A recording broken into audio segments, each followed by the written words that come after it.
I separated myself from the Agudas Israel congregation, and some members of that congregation joined me for an initial meeting of what was to become the Brevard Jewish community. It was at the the Center for the Arts, TCARTS, Transylvania County's art center. And they said we could meet there once, as long as we didn't talk about anything Jewish. So I brought the challah and the candles. We put out an ad. We didn't have to pay for the ad. Stella Trapp, the editor of the Transylvania Times, and I spoke. And I said, I'm trying to find out if there are some Jewish people who'd like to meet at my house on Friday nights, just to do a little Bible talk, maybe a little Bible study, a little Yiddishkeit, whatever. So the very next issue of the paper had an ad in it. It was about this big, and it said, "Are you Jewish? If so, call Norm Bossert," something to that effect. Well, within 24 hours, we had had somewhere between 60 and 75 phone calls. I was thinking maybe there were 2 or 3 other Jews in the community, and I was dead wrong. There were a lot of Jewish people. Some of the people who were there at that initial meeting are no longer alive, I'm sorry to say. Others are. As a matter of fact, Sam and his wife, whose name is just flown out of my head, but Sam and his wife were at that first meeting, and there were 13 of us. And we lit candles, and we had some challah, and we talked about what we wanted to do. One of the people there was Jack Levine, and Jack and his wife agreed to be our first president.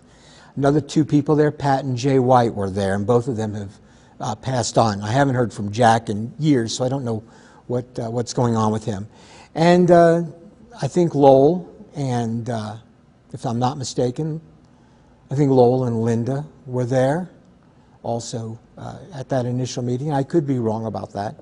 But we had 13 people, and we agreed that we would look for a place to get together on Friday nights. And we realized that 13 people was probably too many people for my little house, so we wanted to find someplace else. And the first church we went to welcomed us. It was the Lutheran Church of the Nativity. And we met there in a room for about 5 or 6 months. But about the end of the 3rd month, they told us they really wanted us to move out.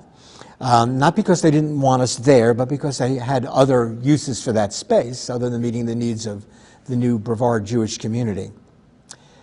Jay White handled our first papers of incorporation, I guess you might say, so that we'd be a 501c3.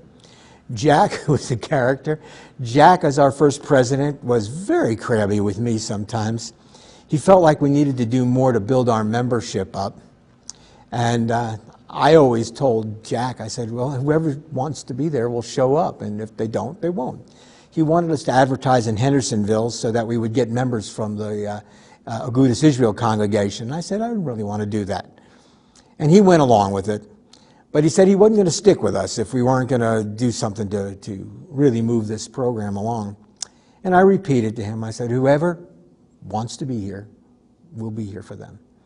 I said, whether that's 2 of us, as in this evening, or whether that's 50 of us or 100 of us.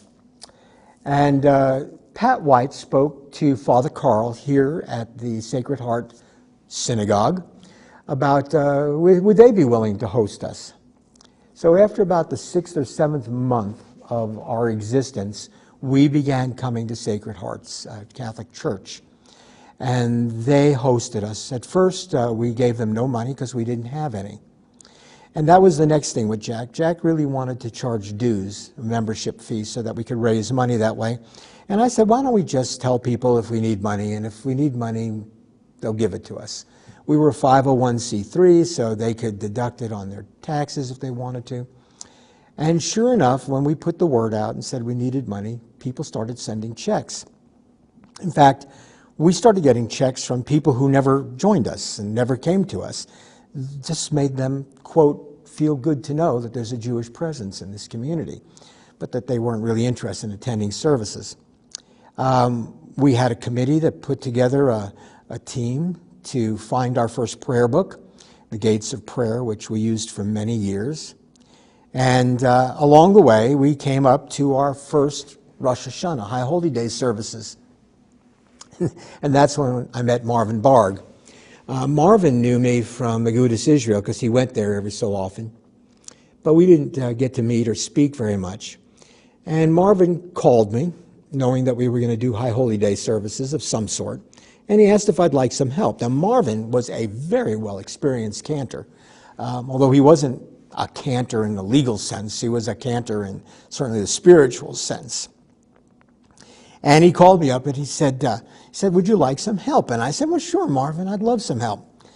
And I was always open to having more people do stuff than just me, so I thought that would be really great. He said, the only thing I want you to know is I'm going to help for the High Holy Days, but that's all I want to do. And, don't count on me for anything else. I said, oh, okay. And that was good enough for me. Well, from that day to about 3 or 4 months ago, 5 months ago, Marvin was here every Friday night, every High Holy Day, every Passover, every Hanukkah, everything. And it was really great because he knew a lot more than I did about Yiddishkeit, about Jewish stuff. And our membership over the years has grown and shrunk and grown and shrunk. Sometimes we had more people, sometimes fewer.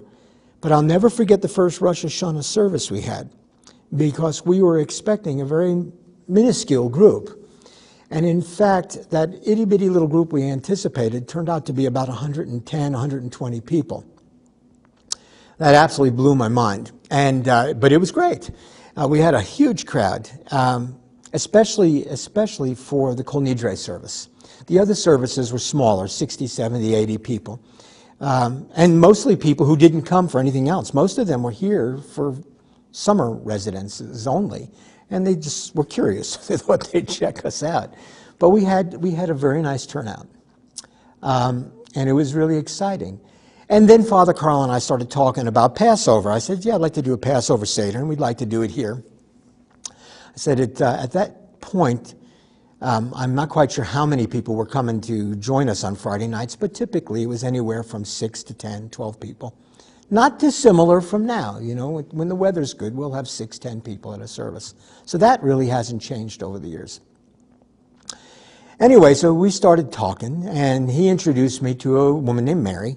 He said, Mary is going to coordinate from our side, and if it's okay with you, we'd like to have a real Jewish Seder. He didn't really mean it. He thought he did, but he didn't really mean it. I took him at his word, and we got Passover Haggadahs from Bilos. They were giving them out for free from the Manischewitz Company, which is a pretty conservative Seder. I mean, it's a long one. And we met with Mary and I, and we had approximately 320 people show up to our first Seder.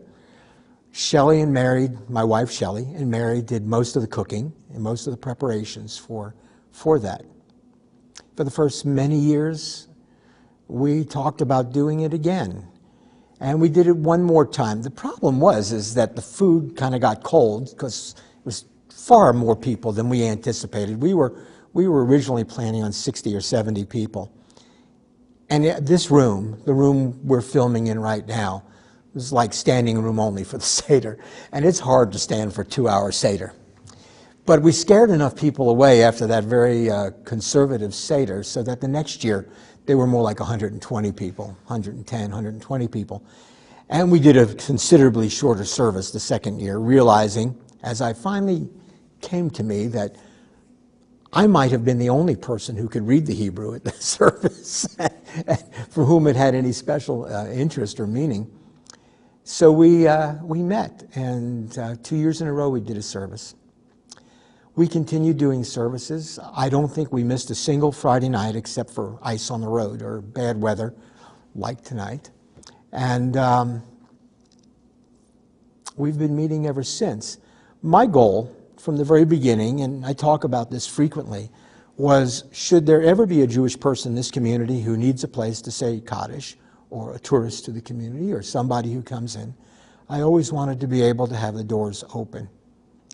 And I think for me, that's one of the things that's made me most filled with joy, I think, is that for the most part, we have not disappointed anybody who wanted to say Kaddish, whether that was the only time we'd ever see them or not. We got to watch the Uter family grow up. They came very early on, and with a baby sitting on the floor coloring. We had some of our more stodgy members who objected to a child sitting on the floor and giggling and laughing during service, and I thought it was just fine. That's the way I liked it.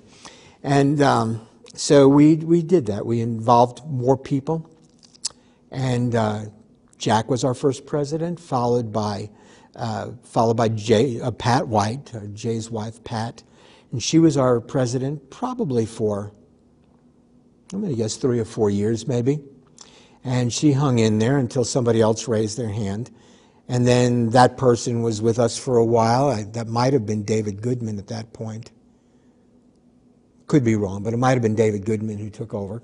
And he had a pretty good vision. I served as president for only 1 year, which was plenty for me, because I worried, and this is going to sound terrible, but I worried that too much about the Brevard Jewish community would revolve around my personality and what I thought was important and what I didn't think was important, and I really wanted other people to take that role. I wanted to see that dispersed as much as possible. And so that's what's happened. Over the years, we've had wonderful members. We had Leslie Chepanek. She was a wonderful president. Actually, I was Leslie Chepanek before David Goodman. And then David Goodman did his bit for a year or two, and then we moved on to other people. And Ross and Aretha did a good job. Really, everybody who's been president has done a really good job. They came with their own ideas sometimes, some of which made me feel great and excited, and others which did not, but they've said, that's the way it goes. And people have really stepped up over the years, that we still have programs on Friday nights, that we still have a challah on Friday nights. I didn't mention this. For the first many years we met, I was the person who brought Shelley and I would come every Friday night with goodies, whether it was fruit or cookies or challah. I would stop on the way back from work in Buncombe County, and I'd go usually to one of the health food places up there and go and get a nice Asheville City bakery challah, which was wonderful. And I'd bring it in, and we did that probably for 6 or 7 years, every Friday night. And then other people said, Leslie was troubled by that. She said, you shouldn't have to do that. From now on, you will never bring anything for Friday nights again. From now on, somebody else will have to do that. And it was okay with me. It was all right. So other people have been taking care of that and taking turns for years.